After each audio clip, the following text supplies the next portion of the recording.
I was around 17. I had recently undergone a very powerful spiritual experience one evening on a hillside out in the country on a youth retreat. I had felt in my whole being the beauty and grandeur and intensity of love. Whatever God was, I felt it in my bones. God was love.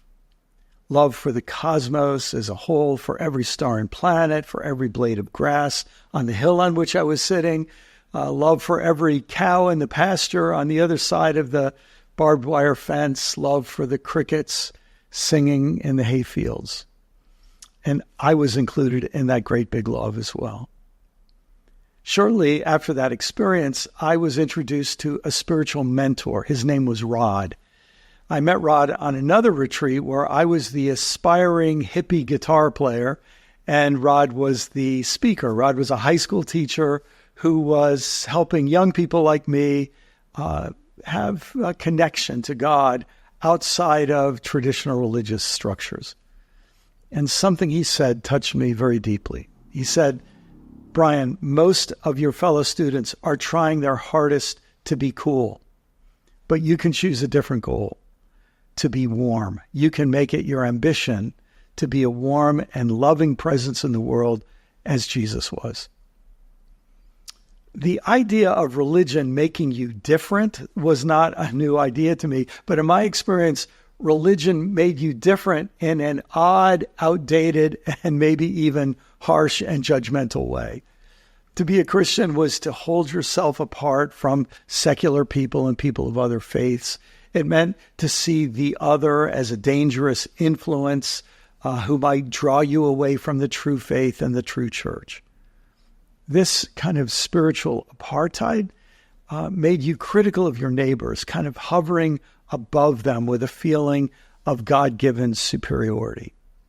It made you inherently conservative, looking back to good old days, and it made you a little afraid of the future and even the present because they might take you farther away from God.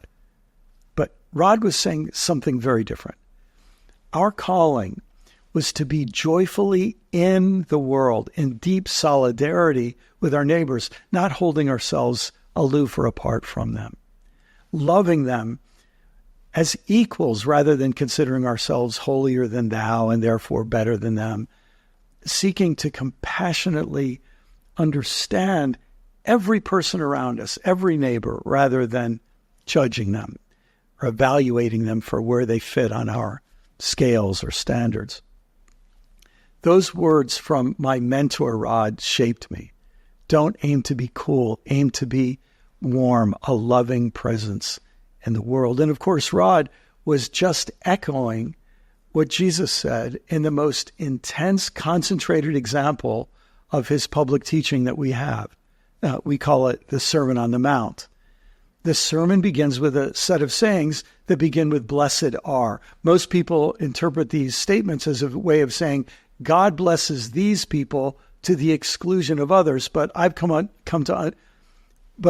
understand the Beatitudes as a way of saying something very, very different. The Beatitudes say, we, in this new movement, bless the very people who are usually excluded. So Jesus says, in this movement, we bless the poor and the poor in spirit. We bless those who mourn. We bless the meek or gentle. We bless those who hunger and thirst for justice. We bless the merciful and the pure in heart. We bless the peacemakers and those who are persecuted for standing up for justice. Then he continues, because we bless people who are usually forgotten or despised or excluded, we see the world differently. And that different way of seeing the world leads to a different way of being in the world. And here are his exact words to describe this. You are the salt of the earth. But if the salt has lost its taste, how can its saltiness be restored? It is no longer good for anything, but is thrown out and trampled underfoot. You are the light of the world. A city built on a hill cannot be hid. People do not light a lamp and put it under a bushel basket. Rather, they put it on the lampstand, and it gives light to all in the house. In the same way, let your light shine before others so they may see your good works and give glory to your Father in heaven. In 2024, our theme for the daily meditations was radical resilience. We considered how we can bounce back from setbacks and remain strong in difficult times. In 2025, we'd like to go beyond just surviving difficult times. We'd like to focus on being a presence in this world that radiates and flavors the world with divine love. A warm and healing presence to a world that is dealing with so much. Being salt and light. That will be our theme for the daily meditations in 2025. A contemplative way of seeing the world leads to an active way of being in the world as a warm and loving presence, radiant with the light of love and truth, justice and compassion, flavorful as salt, preserving and enhancing all that is good in the world. Welcome to being salt and light.